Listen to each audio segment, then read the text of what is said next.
중국의 어느 시골 마을 버스 안에서 생긴 일입니다. 한 번은 이제 이 버스가 시골길을 터덜터덜 가고 있는데 버스 안에서 두 건달이 예쁘게 생긴 한 여자를 험악하게 희롱하는 것이었습니다. 버스 안에는 많은 사람들이 있었는데 모두들 모른 채 하는 것입니다. 급기야 이 두 건달이 이제 운전사에게 정지할 것을 명했고 이제 운전사가 말을 듣지 않자 운전사를 무자비하게 폭행했습니다.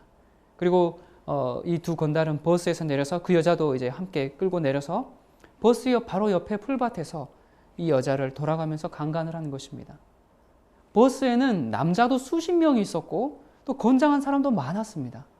그런데 아무도 나서지를 않았습니다. 괜히 남의 일에 참견했다가 칼이라도 맞으면 안 되니까 그냥 차창 너머로 슬금슬금 눈치를 보면서 그 광경을 구경만 했습니다. 어떤 사람들은 그 광경을 보면서 실실 웃기까지 했습니다. 이제 보다못해서 한 청년이 밖에 나가서 건달들에게 얘기를 하고 그러다가 시비가 붙어서 싸우게 됩니다. 그리고 이 건달들이 이 청년을 칼로 찌르고 그냥 달아났습니다. 이제 이 여자가 울면서 옷을 차려입고 버스에 올라왔습니다. 아무도 말이 없습니다. 창피한 건 있는지 이 여인과 눈길을 마주치지 않으려고 모두 무관심한 척 창밖을 바라보고 있었습니다. 이제 운전사는 너무 많이 이렇게 심하게 폭행을 당했기 때문에 운전을 할 수가 없고 그래서 대신 이 여자가 이제 헝클어진 상태로 운전석에 앉았습니다. 그리고 이제 그 아까 말렸던 그 청년이 차에 타려고 하자 여자가 소리칩니다. 당신이 뭔데 왜 남의 일에 참견하시는 겁니까? 그러면서 여자는 청년에게 그렇게 소리를 지르고 버스 문을 닫아버리고 출발합니다. 이 청년은 이제 이 상처난 몸을 이끌고 시골길을 터벅터벅 걸어가다가 앞에서 많은 차들이 모여있는 자동차 사고 현장을 만나게 됩니다. 그리고 이제 그곳에 가서 물어보니까 교통을 통제하는 이 경찰이 말하기를 버스가 이 커브에서 1000길 아래 낭떠러지로 떨어져서 승객이 모두 사망한 사고였다는 것입니다. 그래서 이 그 낭떠러지 아래를 쳐다보니까 바로 자신이 타고 왔던 그 버스였습니다. 여러분, 버스에 타고 있던 사람들은 모두 죄를 짓지 않았지만 다시 보면 모두 죽어야 할 만큼 큰 죄를 지은 사람들이라고 할 수 있습니다. 버스 안에 승객들에게 죄목을 붙인다면 아무것도 안 한 죄라고 할 수 있겠습니다. 여러분은 그리스도의 재림을 위해서 뭘 하고 계십니까? 예수님의 재림이 이토록 가까운데 여러분은 지금 뭘 하고 계십니까? 마치 버스 안의 승객들처럼 세상 돌아가는 것을 힐끗힐끗 쳐다보면서 웃으면서 그냥 구경만 하고 있습니까? 아니면 행여나 나 다칠까 봐 내 살 길 찾는 데만 정신이 없습니까? 칼에 찔린 청년보다 버스 안의 승객과 같은 마음을 가진 사람들이 더 많습니까? 하나님께서 우리에게 아무것도 안 한 죄를 물으실 것입니다. 몰랐습니다. 나는 그리스도의 재림이 이토록 가까운지 정말 몰랐습니다. 알았다면 내가 그렇게 살았겠습니까? 그렇지 않았을 것입니다. 이렇게 이야기하시는 분들이 있을 수 있습니다. 우리는 지난 시간에 지구 역사의 종말이 얼마나 남았는지에 대해서 살펴보았습니다. 자, 도대체 얼마나 더 많은 징조들을 보아야 깨닫겠습니까? 우리가 지난 시간에 살펴보았듯이 성경은 예수님의 재림에 대한 거의 모든 징조가 다 성취되었음을 알려주고 있습니다. 이러한 징조들을 보면서 하나님을 찾는 것보다 오히려 세상의 헛된 것에 더 매달리는 사람을 제가 최근에 보게 되었습니다. 그분이 세상에 종말이 오는 것을 다 알아. 그거 모르는 사람이 어디 있어? 그래서 이제는 더 이상 지구에 투자하는 시대는 지났어. 지금 과학자들이 화성에 사람이 살 수 있도록 준비해 놓고 있다는 거 몰라? 이제는 이제 외계에 투자를 해야 돼. 이런 이야기를 하는 것이었습니다. 이건 농담이 아닙니다. 제가 지어낸 얘기가 아닙니다. 시편 53편 1절에 보면 어리석은 자는 그 마음에 이르기를 하나님이 없다 하도다 라고 기록되어 있습니다. 여러분, 지구를 피해서 화성에 가면 거기는 하나님이 안 계십니까? 우리가 삶을 되돌아보고 주님의 재림을 맞이하는 자세가 되기보다는 과학이라는 신을 붙들고 어떻게 이런 얘기를 할 수 있을까? 정말 이것은 지어낸 얘기가 아닙니다. 세상 사람들은 도대체 지구 종말에 대해서 어떤 이해를 가지고 있길래 이런 이야기를 심지어 하게 되는 것일까?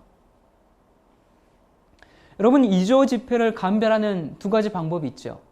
하나는 진짜 이제 그 진폐만 가지고 계속 만져보면서 훈련하는 것이 있고, 또 두 번째는 시중에 나와 있는 위패를 분석해서 그것만 또 알아보는 방법이 있습니다.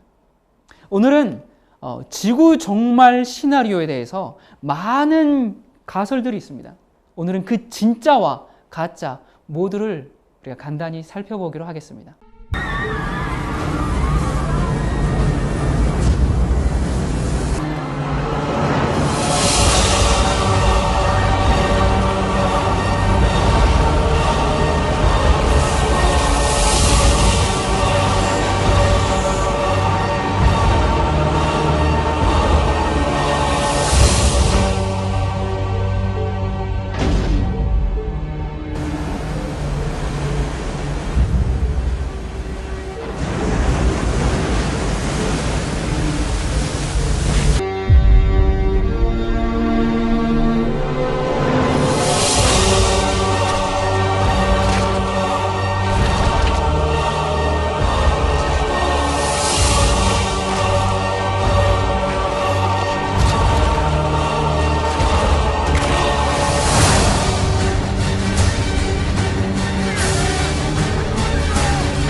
첫 번째는 지구 자기장의 역전 현상입니다.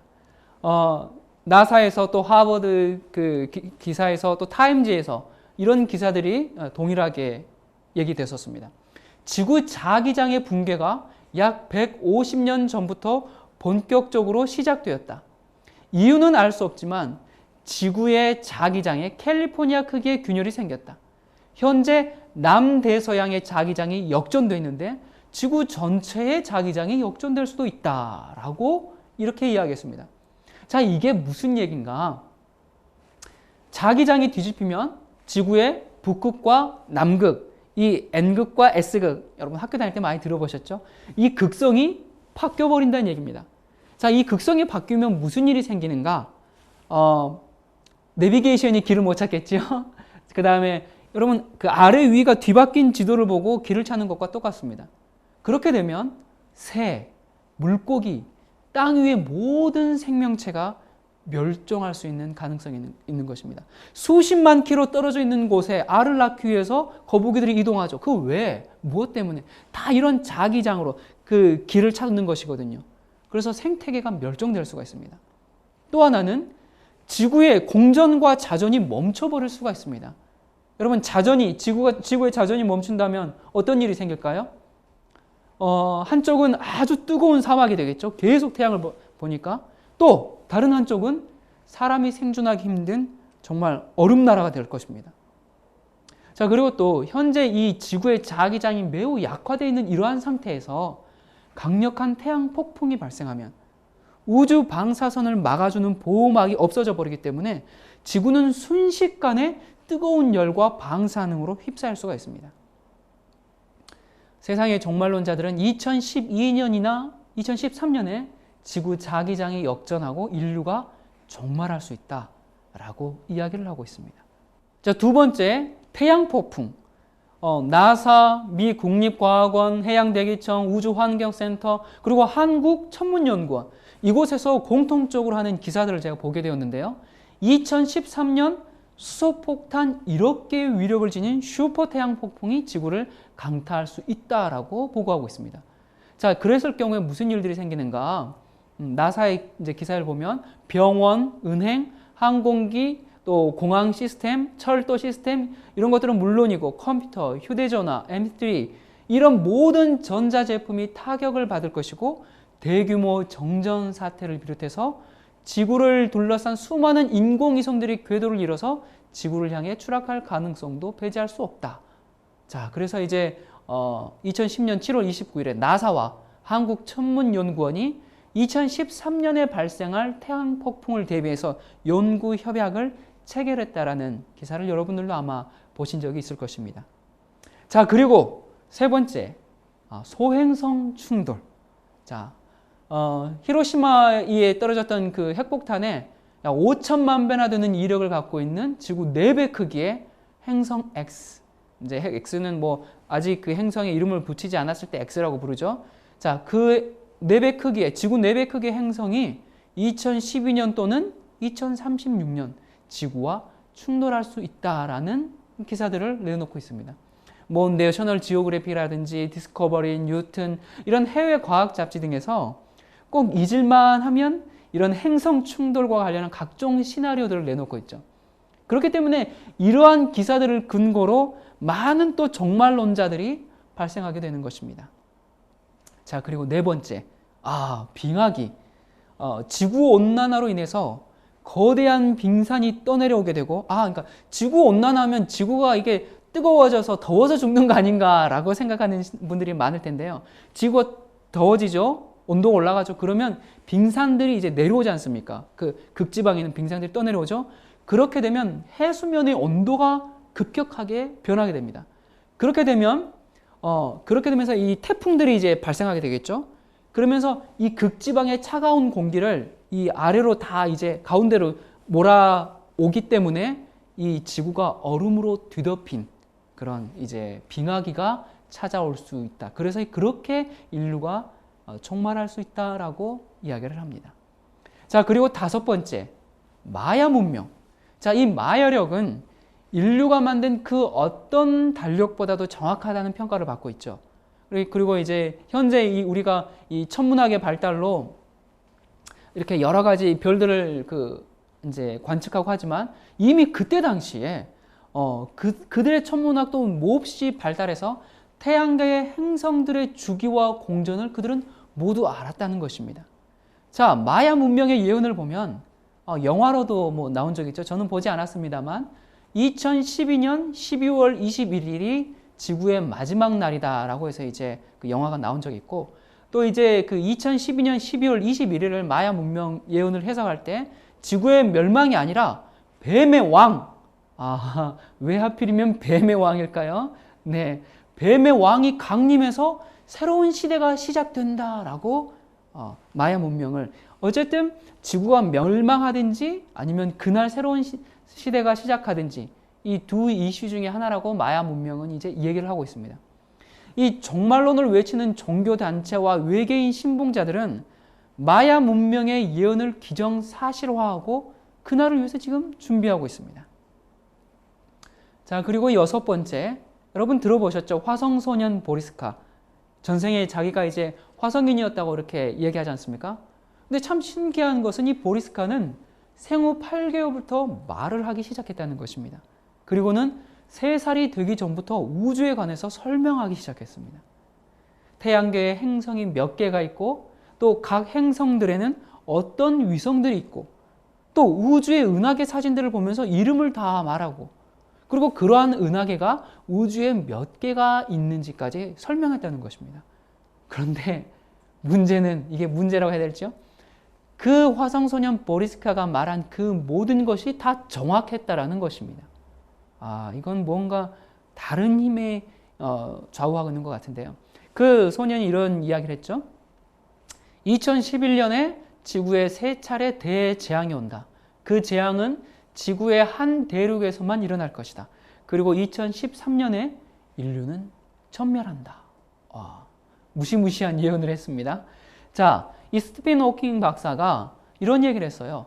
그가 화성에서 왔는지 여부와는 상관없이 이 화성 소년의 우주와 천문에 대한 지식은 내 상상을 초월한다라고 이야기했습니다.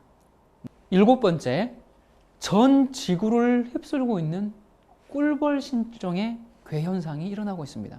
자, 아인슈타인은 만약 꿀벌이 지구상에서 사라진다면 인류는 4년 이상 살 수 없다라고 이야기를 했습니다. 이 지구, 왜 그런가? 지구의 식물의 3분의 1이 곤충이 꽃가루를 옮기는 충매화입니다.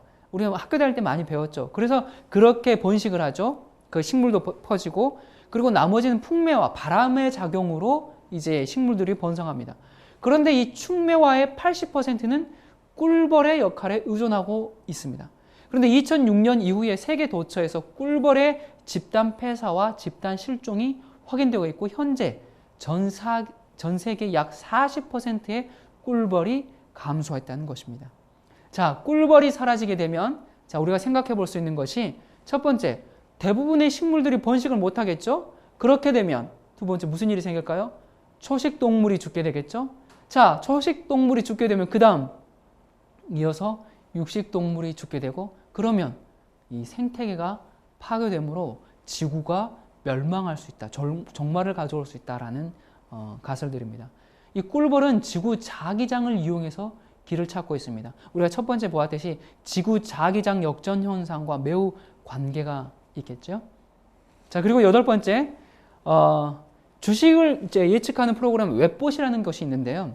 이 웹봇은 미국의 증권회사가 주식 시장의 변동을 사전에 예측하고 분석하기 위해서 만든 프로그램입니다.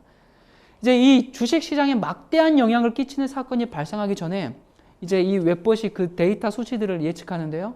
그 모두를 다 예측해 왔다는 것입니다. 그런데 아주 흥미로운 것은 2012년 12월을 종점으로 더 이상 미래를 예언하지 않고 있다는 것입니다. 이 컴퓨터 프로그램이 참 특이합니다. 자, 그리고 9번째, 타임웨이브 제로라는 것이 있습니다. 이 타임웨이브 제로는 중국의 주역 64개를 수리적으로 분석해서 그래프화한 것인데요. 이것은 웹봇과 마찬가지로 학자들이 사용하는 그런 그 데이터 프로그램입니다. 그런데 이 문제는 이 타임웨이브가 제로가 되는 시점이 또 공교롭게도 2012년 12월 21일입니다. 이러다 보니까 이 마야 문명이 엄청나게 탄력을 받고 지금 많은 사람들이 그 지구 종말을 지금 준비하고 있죠. 자, 그리고 10번째, 정말 공상과학 소설 같고 가장 비현실적인 것 같은 내용이지만 제 개인적인 의견을 얘기하자면 지금까지 쭉 말씀드릴 것 중에서 이것이 가장 확률이 높습니다. 왜 그런가? 외계인이 침공한다. 자, 교황청에서 이런 얘기를 했습니다. 외계 생명체는 가톨릭 교회가 조사하는 유효한 분야다. 지구를 제외한 우주에 생명체가 존재할 수 있다는 것은 합리적이고 외계인은 나의 형제다라고 누가 얘기했는가? 교황청의 이 바티칸 천문대 수장이 이런 이야기를 했습니다. 자, 그리고 유엔에서 외계에서 올 손님 맞이 준비 나선다라는 타이틀로 아마 여러분들도 신문 기사를 보셨을 겁니다. 그 내용을 요약하자면 이제 외계 생명체가 이렇게 지구에 오면 누가 제일 먼저 나갈 것인가? 누가 그를 맞이할 것인가? 내가 지구 대표입니다. 누군가 나가야 되지 않습니까? 그래서 그 사무국장을 임명했다라는 기사가 있었고요. 또 나사에서 외계 생명체와 관련해서 중대 발표가 있었다라고 여러분들 보신 적이 있을 겁니다. 나사에서 이제 과학자들이 그 요세미트에서 한 물질을 발견했는데 그 비소, 그 독성 물질 속에서도 생존하는 새로운 미생물에 대한 발견이다라면서 이게 어떤 새로운 미생물 발견이라는 것을 증명하고 마치는 게 아니라 그래서 인류가 생각했던 것과는 근본적으로 다른 또 다른 생명체가 있음을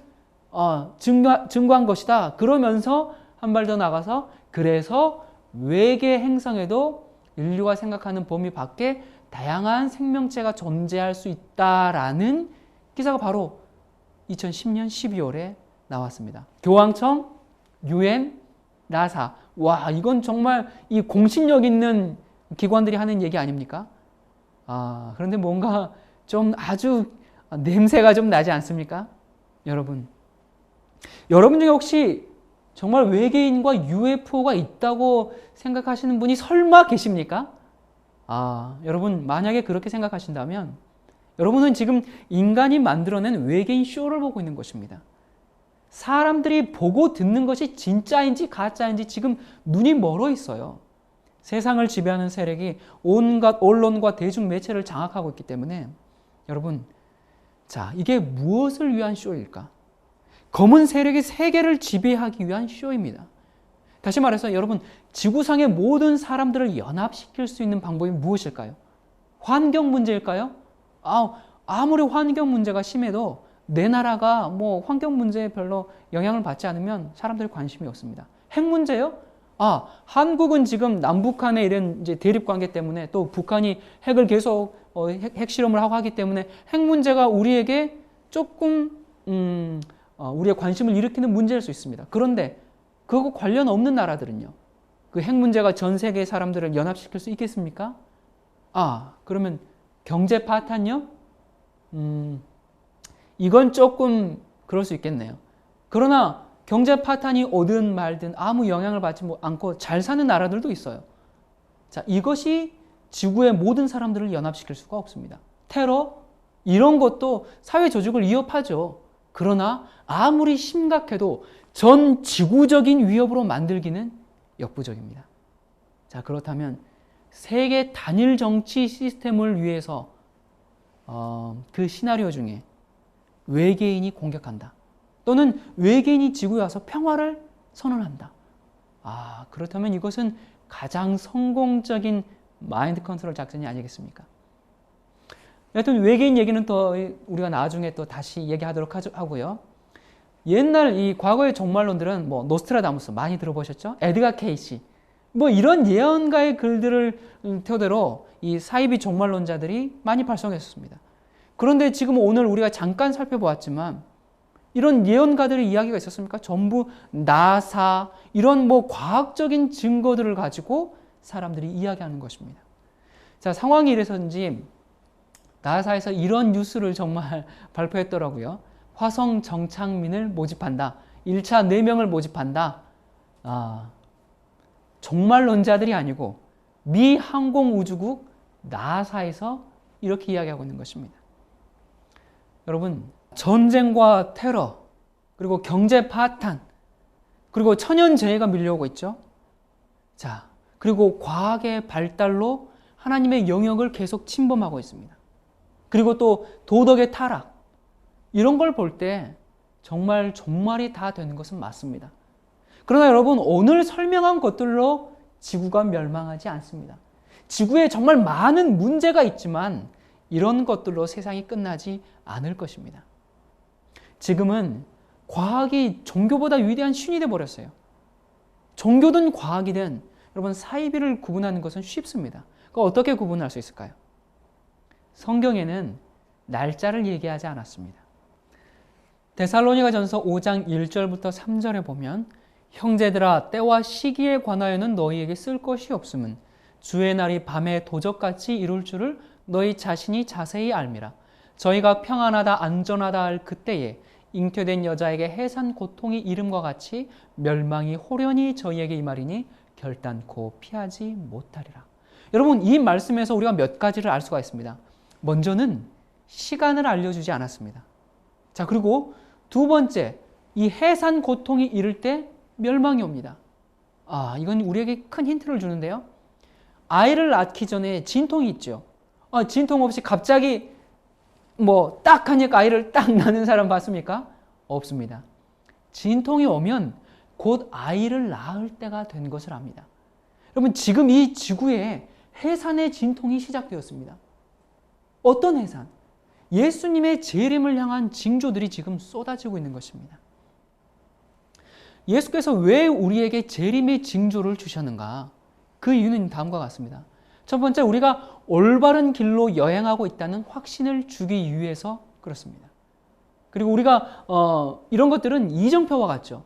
저도 지금 오면서 계속 그 길을 안내하는 이정표들을 보고 왔습니다. 그리고 이걸 볼 때마다 주님을 만날 여행의 종착점에 다가가고 있다. 300km, 200km, 100km, 30km 이렇게 우리에게 여행 거리를 알려주면 이런 이정표를 만나면 우리는 안심이 되지 않습니까? 자, 그리고 세 번째, 재림을 맞이하도록 끊임없이 준비하고 촉구하도록 하기 위해서 우리에게 이런 징조들을 주셨습니다. 사람들은 너무나 쉽게 모든 것을 잊어버립니다. 첫 아이를 낳을 때 그 진통을 영원히 잊지 않는다면 아마 두 번째 아이를 낳을 사람이 거의 없을 것입니다. 우리는 우리가 겪는 일의 대부분을 다 잊어버립니다. 과거를 자꾸 잊어버리죠. 물론 망각도 하나님께서 주신 선물이긴 합니다만, 그래서 하나님께서는 재림의 징조를 계속 주셔서 끊임없이 예수님의 재림을 상기하게 하고 재림을 맞이하기 위해 준비하는 삶을 살 수 있도록 우리를 촉구하는 것입니다. 자, 데살로니가전서 5장 4절부터 8절. 형제들아, 너희는 어두움에 있지 아니하며 그날이 도적같이 너희에게 임하지 못하리니 너희는 다 빛의 아들이요 낮의 아들이라. 우리가 밤이나 어두움에 속하지 아니하나니 그러므로 우리는 다른 이들과 같이 자지 말고 오직 깨어 근신할지라. 자는 자들은 밤에 자고 취하는 자들은 밤에 취하되 우리는 낮에 속하였으니 근신하여 믿음과 사랑의 흉배를 붙이고 구원의 소망의 투구를 쓰자. 여러분, 빛의 아들들은 어두움에 있지 아니해서 그 시기를 알고 준비할 것이지만 예언을 무시하는 자들에게는 멸망이 갑자기 오게 될 것입니다. 여러분, 2012년에 지구 멸망 안 합니다. 신경들 끄시고 정말 올바른 재림의 징조에 귀를 기울이십시오. 2012년에 지구의 멸망 안 하는데, 그런데 정말로 지구의 멸망이 가까웠는가? 그렇습니다. 오늘날 종교계의 이런 형편들을 보면 그 징조가 정말 너무나 뚜렷합니다. 오늘날의 기독교를 보면 볼수록 그 해산이 임박했음을 절실하게 알 수가 있습니다. 제가 며칠 전에 우연히 CBS 기독교 TV 방송을 보게 되었습니다. 물론 저희 집엔 TV가 없으니까 집에서 볼 수는 없고 제가 우연히 밖에 나왔다가 잠깐 보게 되었는데요. 어느 대형 교회 목사가 설교를 하는데 이 설교 내용이 그렇습니다. 제가 그분 흉내를 조금 내자면 이런 설교를 하더라고요. 목사 제도는 하나님이 세우신 것이다. 그러면서 이제 목사 말을 하나님의 말씀처럼 듣고 따라야 한다. 그런데 뭐 목사 말을 무시하는 아주 불순한 교인들이 있다. 그러면서 그런 사람들은 뭐 제가 정확하게 들었는지 모르겠습니다. 일단 카이로행 비행기표를 끊어라. 그래서 그 공항에 내려가지고 택시를 타고 시내산으로 가라. 그래서 모세처럼 하나님의 음성을 직접 들어라. 그러면 이제 하나님께서 뭐 모세야 막 했던 것처럼 그렇게 불러주실 것이다. 그런데 뭐 아무나 하나님 보나 인간이 하나님을 보면 개구리처럼 쫙 뻗어서 죽는다. 그러면서 목사 말을 안 들으면 쫙 뻗어 죽어. 그러시더라고요. 여러분 이거 제가 지어낸 얘기가 아닙니다. 기독교 TV 방송에서 하는 설교가 이렇습니다. 아니 어디 저기 조그만한 교회에서 몰래 하는 설교가 아니고 TV 방송에서요. 참 기가 막힙니다. 이런 썩은 양식을 먹고 있으니 어떻게 하나님의 뜻을 분별하겠습니까? 어떻게 거룩한 부르심에 응할 수가 있겠으며 어떻게 이 마지막 때를 준비할 수가 있겠습니까? 소경이 소경을 인도하는 참으로 기막힌 현실 앞에서 정말 울분이 치솟습니다. 마태복음 24장 24절에 보면 거짓 그리스도와 거짓 선지자의 출현에 대해서 이야기합니다.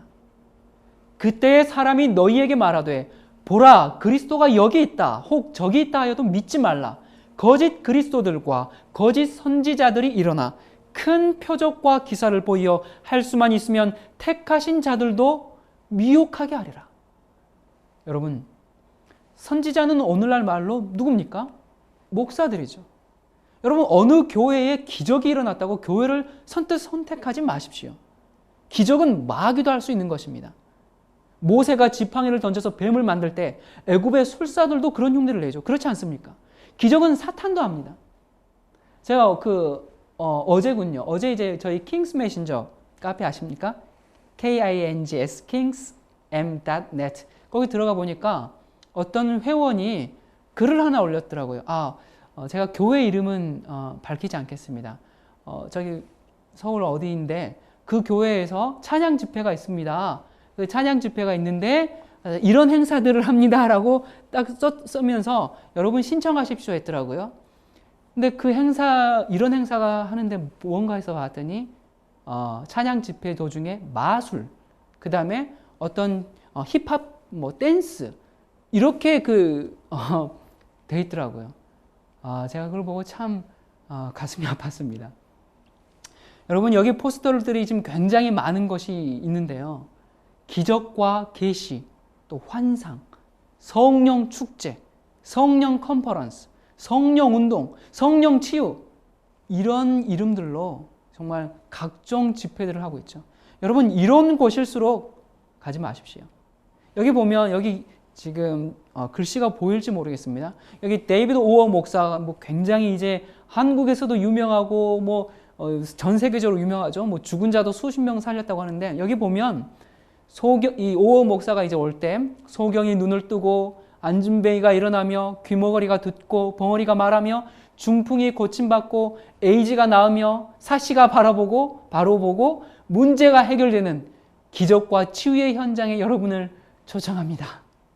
라는 말이 있습니다. 네, 여기 죽은 자도 살린 오어 목사라고 하는데 시체를 가져오라는 말은 여기는 없네요. 여러분, 우리는 어떤 교리나 교훈을 받아들이기 전에 그것이 정말 여호와가 이같이 말하노니 한 그 분명한 말씀에 일치되는지 먼저 확인해야 합니다. 제가 얼마 전에 어느 양심적인 목사님이 이런 얘기를 하는 것을 들었습니다. 그분이 말하기를 성령 받는다고 각종 귀신을 불러들이는 요즘 목사들은 무당입니다. 저는 총회 모임 가서 이렇게 얘기합니다. 목사들은 무당짓 그만해라. 정 그렇게 하고 싶으면 나가서 작두나 타라. 전 그렇게 얘기한다고 하더라고요. 여러분 오늘날 교회들이 각종 기적과 계시를 듣고 말하지만 99% 아니 100% 거짓 영의 역사라고 하면 너무 지나칩니까? 그만큼 거짓 영의 역사가 날뛰고 있습니다. 이사야 8장 20절에 보면 마땅히 율법과 증거의 말씀을 쫓을지니 그들의 말하는 바가 이 말씀에 맞지 아니하면 그들이 정령이 아침 빛을 보지 못하고 라고 말씀하셨습니다. 여러분 성경을 가지고 설교한다고 다 참된 목사가 아닙니다. 영혼을 구원해야 할 교회가 기업체가 되는 곳이 많죠. 교회를 사고 팔죠. 부흥 강사를 불러서 수익금을 나눠 먹죠. 1800년대 후반 기독교 명저 Great Controversy라는 책이 있습니다. 저희가 빛과 어둠의 대장정이라는 제목으로 이렇게 발행한 책인데요. 이 책의 내용을 제가 잠깐 소개해 드리도록 하겠습니다. 그들이 오늘날의 교회입니다. 약간의 진리를 말하고 때로는 장래에 일어날 사건들도 예언하는 사실 때문에 사람들은 그들의 말이 믿을만하다고 생각하게 된다. 그리하여 이 거짓 가르침은 많은 사람들에 의해 쉽게 받아들여지고 그것을 가장 신성한 성경의 진리처럼 맹목적으로 믿게 된다. 그리고 사탄은 오늘날도 옛날과 마찬가지로 어디를 통해요? 교회를 통해서 자기의 목적을 수행하고자 노력하고 있다. 우리가 독소를 건전한 음식물에 혼합시킴으로 그 정체를 가장할 수는 있을지라도 그 독성 자체를 변하게 할 수는 없다. 그렇게 되면 오히려 그 독성을 깨닫지 못하게 하는 그만큼 위험은 더욱 심하다. 거짓 것과 혼합시켜 그것을 참된 것처럼 보이게 하는 것이 사탄의 계책이다. 성경과 여기 잘 보세요. 성경과 일치되는 원칙들을 강조할 수도 있다. 그러나 거기에 하나님의 율법과 반대되는 요구가 포함되어 있을 것 같으면 하나님의 종들은 그들과 연합할 수 없다. 마땅히 율법과 증거의 말씀을 쫓을지니 그들의 말하는 바가 이 말씀에 맞지 아니하면 그들의 정령이 아침빛을 보지 못하리라. 여러분 이 말씀은 아예 외우세요. 사탄은 온갖 계책을 다 써서 사람들이 성경 지식을 얻지 못하도록 방해한다. 하나님의 사업이 부흥될 때마다 악의 왕은 일어나서 더욱 맹렬한 활동을 한다. 그는 지금 그리스도와 그분을 따르는 사람들을 대적하는 마지막 싸움에 혼신의 힘을 발휘하고 있다. 이 시대는 지금 우리가 마지막 시대고 마지막 싸움을 하는 때입니다. 그 큰 기만이 미구에 곧 우리 앞에 공개될 것이다. 거짓 그리스도는 우리의 눈앞에서 놀라운 이적을 행할 것이다. 거짓 것이 참 것과 너무도 유사할 것이므로 성경으로 밖에는 그것들을 분간할 수 없을 것이다. 우리는 이 세상 역사의 가장 엄숙한 시기에 살고 있다. 지상의 무수한 사람들의 운명은 바야흐로 결정되려 하고 있다. 우리의 미래의 행복과 다른 영혼들의 구원은 우리가 지금 걸어가고 있는 길에 의하여 좌우된다.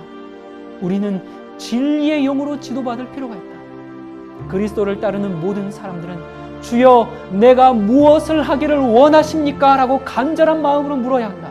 우리는 금식과 기도로서 주님 앞에 우리 자신을 겸비하게 하고 하나님의 말씀, 특별히 심판의 광경에 대하여 많이 생각해야 한다. 우리는 지금 하나님의 사물에 대하여 깊고 살아있는 경험을 얻기 위해 노력해야 한다. 우리는 한순간도 허비하지 말아야 한다. 참으로 중대한 사건들이 우리 주위에서 일어나고 있다. 우리는 사탄의 요술에 걸려있는 땅에 처해 있다. 하나님의 파수꾼들아, 졸지 말라. 원수는 몰래 가까이 접근하고 있다. 그는 그대들의 마음이 해이해져서 졸고 있을 때 어떤 순간이든지 덤벼들어 그대들을 사로잡으려고 준비하고 있다. 많은 사람들은 하나님 앞에서의 그들의 진정한 상태가 어떠한지에 대하여 속고 있다. 그들은 이게 우리들의 모습인지 한번 생각해 보십시오. 악한 일을 범하지 아니한 것을 자랑하는 한편 하나님께서 요구하시는 선하고 고상한 행위를 행치 아니한 것을 잊어버렸다. 그들이 하나님의 정원에 있는 나무가 되는 것만으로는 넉넉지 못하다. 그들은 과실을 맺음으로써 하나님의 기대에 부응해야 한다. 하나님께서는 그들을 강하게 해주는 하나님의 은혜를 통하여 성취할 수 있었던 모든 선을 행치 못한 것에 대하여 책임을 그들에게 지우신다. 그들은 하늘책에 땅을 버리게 하는 자들로 기록된다. 그러나 이런 부류의 사람들의 경우일지라도 소망이 없는 것은 아니다. 어떤 소망이 있는가? 하나님의 자비를 거절하고 그분의 은혜를 남용한 자들에 대하여 오랫동안 참으시는 사랑의 마음은 여전히 당연하십니다. 그러므로 이르시기를 잠자는 자여 깨어서 죽은 자들 가운데서 일어나라. 그리스도께서 내게 비치시리라 하셨느니라. 그런즉 너희가 어떻게 행할 것을 자세히 주의하여 세월을 아끼라. 때가 악하니라.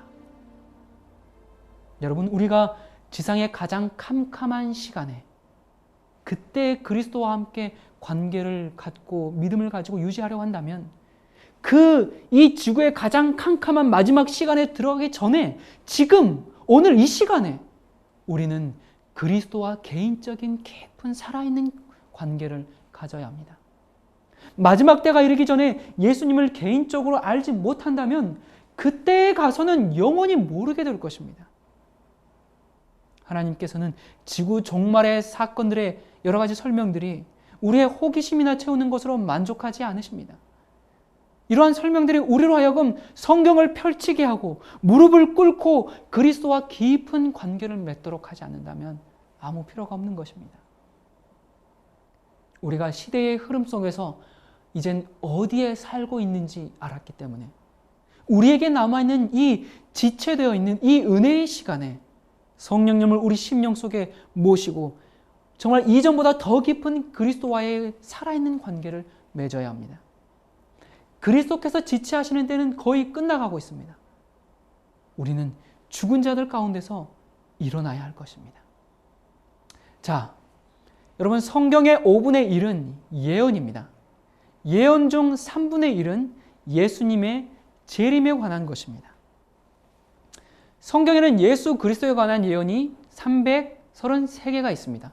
그 중에 109개가 초림 때에 성취되었고 224개는 재림 때 성취될 것입니다. 여러분, 예수님의 초림이 이미 일어난 역사적 사건인데 재림은 이것보다 2배 더 확실하게 일어날 것을 성경은 이야기하고 있습니다. 또 볼까요?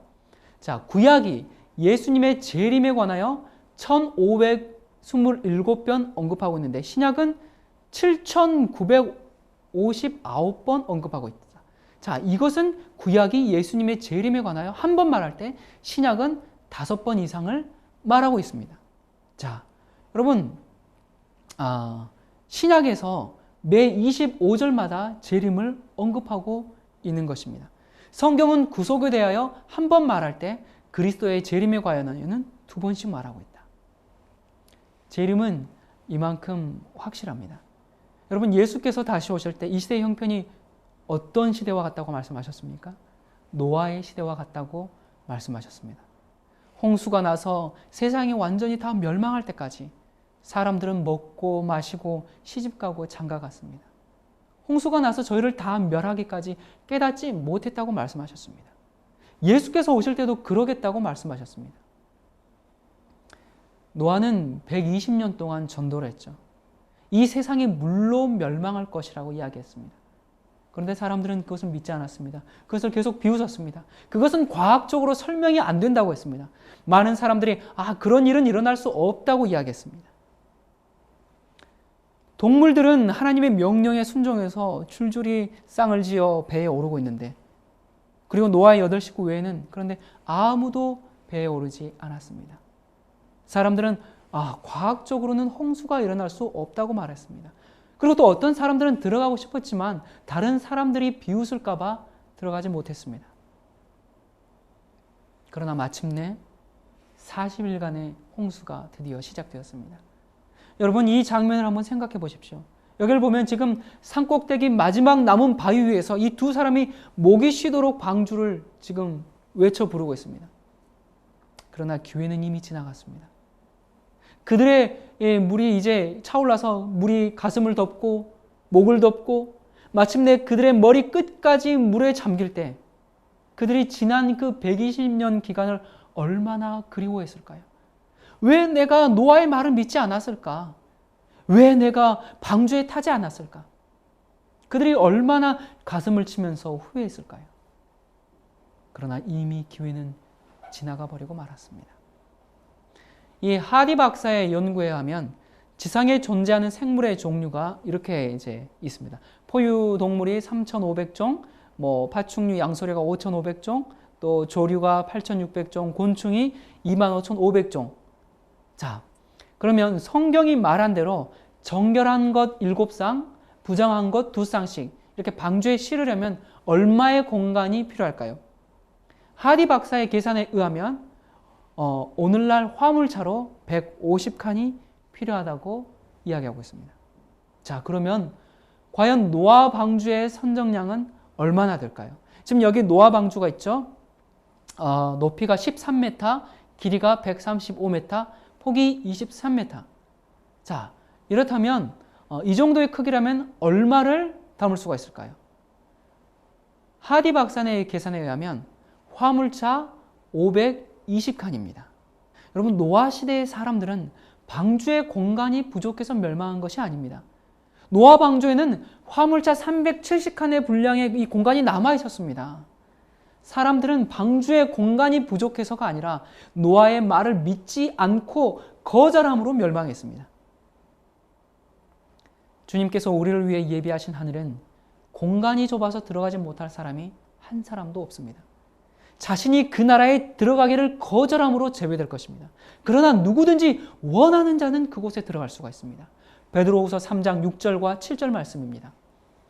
그때 세상은 물의 넘침으로 멸망하였으되 이제 하늘과 땅은 그 동일한 말씀으로 불사르기 위하여 간수하신 바 되어 경건치 아니한 사람들의 심판과 멸망의 날까지 보존하여 두신 것이니라.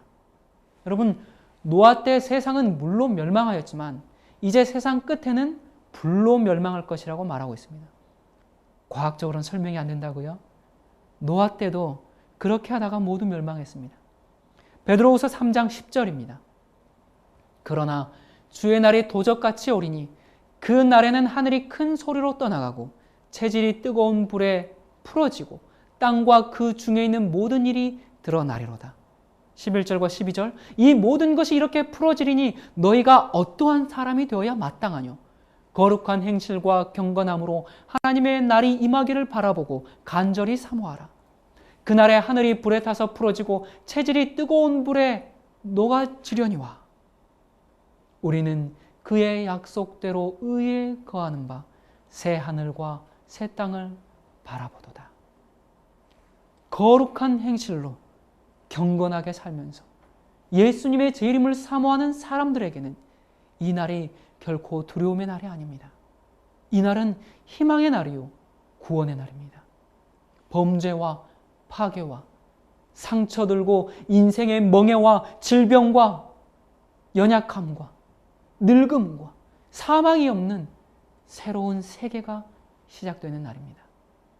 여러분, 이 세상에서 잠깐 쾌락을 누리다가 영원한 멸망을 당하시겠습니까?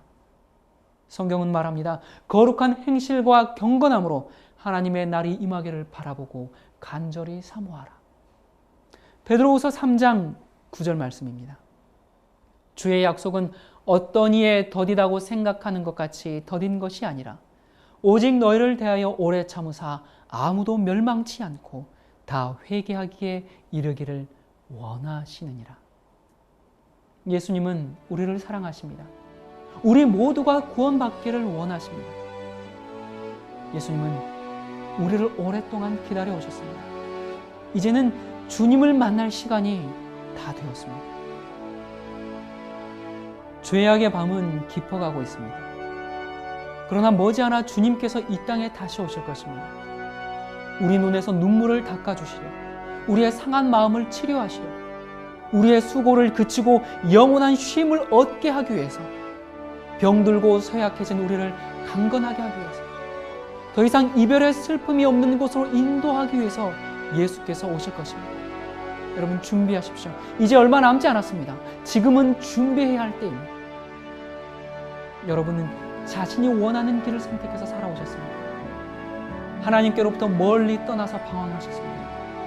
죄악의 열매를 먹으려 하다가 결국에 그것이 우리의 입술에서, 여러분의 입술에서 재가 되는 것을 경험하고 있습니다. 모든 재산을 다 허비해버리고 일생의 계획은 수포로 돌아가고 소망이 끊어진 채 외롭고 쓸쓸하게 앉아있지는 않습니다. 오랫동안 여러분들에게 속삭였지만 듣기를 원치 않았던 음성이 다시 분명하고 똑똑한 어조로 여러분들에게 임하고 있습니다. 이것이 너희의 쉴 곳이 아니오. 일어나 떠날지어다. 아버지의 집으로 돌아오십시오.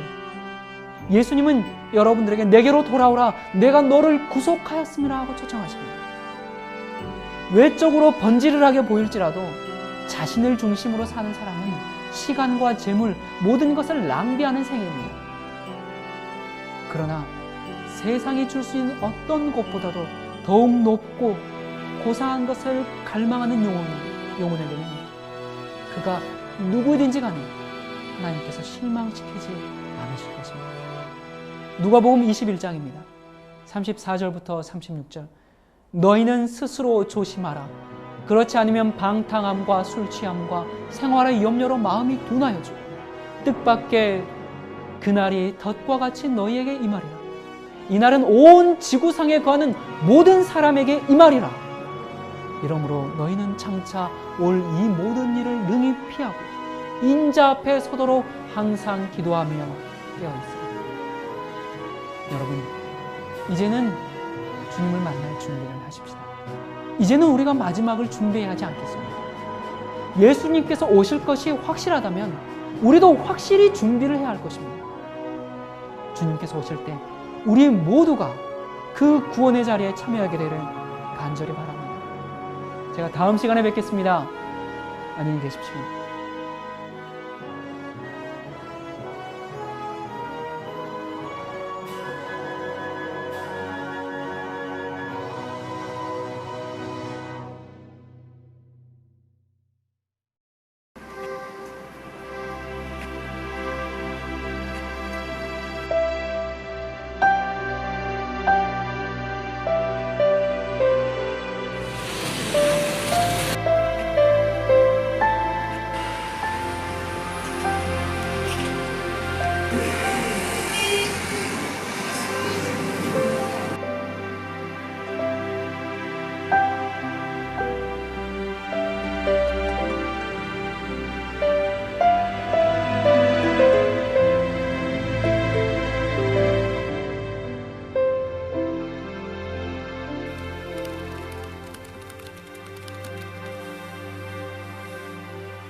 자기는 나보다 낯을 뭘 그래. 나는 애 키우면서 뭐 하면서 난 하루 종일 붙잡혀야 이런 걸 보신 거였는데 며느리 입장에서 검사를 당한 거였잖아요. 근데 이제 어느 순간 이제 어머니 막 치고받고 싸우는 지금 모르겠어. 저기 뭐 인도 가겠다 그러더라고. 뭐 150, 뭐 말레이시아 가겠다, 뭐 80, 네, 제주도 간다. 매일매일의 거듭남이 필요한 너와 동등한 너와 비슷한 사람이야. 그 마음이 저에게 딱 드는 거예요. 그러고 보니까 친근하기 시작하는 그렇네. 저 사람에게 또 구세주가 필요하구나.